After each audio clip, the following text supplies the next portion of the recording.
കർണാടക സർക്കാർ സാധുക്കളുടെ നെഞ്ചത്ത് ബുൾഡോസർ രാജ് നടത്തിയപ്പോൾ ആ സാധുക്കൾക്ക് വേണ്ടി അവിടെ പോയി ശബ്ദമുയർത്തിയ റഹീം എംപിയുടെ ഇംഗ്ലീഷ് പോരാ എന്ന് പറഞ്ഞ് ചാനൽ ചർച്ചകളിൽ വലിയ വാത്താളമടിച്ചൊരു വ്യക്തിയായിരുന്നു നമ്മുടെ സംഗിണി Sujaya Parvathi.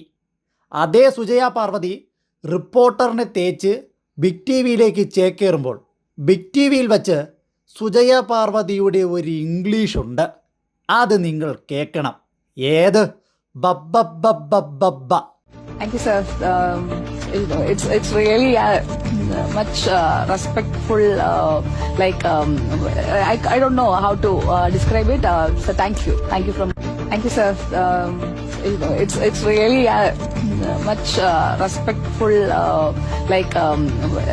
I don't know how to describe it. So thank you from. ഇപ്പോൾ മനസ്സിലായില്ലേ?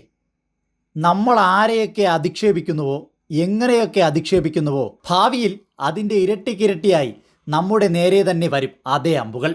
അതുതന്നെയാണ് സംഗിണി സുജയ പാർവതിക്കും ഇപ്പോൾ വന്നിരിക്കുന്ന ഗതികേട്. പക്ഷേ ഒരു വ്യത്യാസമുണ്ട്.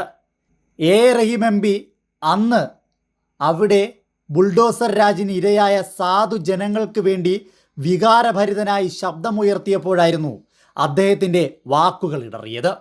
അല്ലെങ്കിൽ അദ്ദേഹം ആ ജനങ്ങൾക്ക് വേണ്ടി സംസാരിച്ചപ്പോൾ ആ ആശയം ഇംഗ്ലീഷിൽ പ്രതിഫലിപ്പിക്കുവാൻ പറ്റാതെ പോയത്.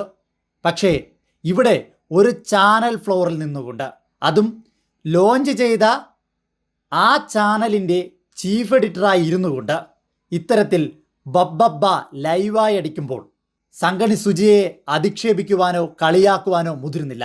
പക്ഷേ ചിന്തിക്കുക, നാക്കുപിഴകളും അതുപോലെ തന്നെ ചില സന്ദർഭങ്ങളിൽ നമ്മൾ മനസ്സിലുദ്ദേശിക്കുന്ന പല കാര്യങ്ങളും ഇംഗ്ലീഷിൽ നമ്മുടെ മാതൃഭാഷയിലല്ലാതെ മറ്റൊരു ഭാഷയിൽ പറഞ്ഞു പ്രതിഫലിപ്പിക്കുവാൻ ഒരുപക്ഷെ നമ്മളെക്കൊണ്ട് സാധിച്ചില്ല എന്ന് വരും.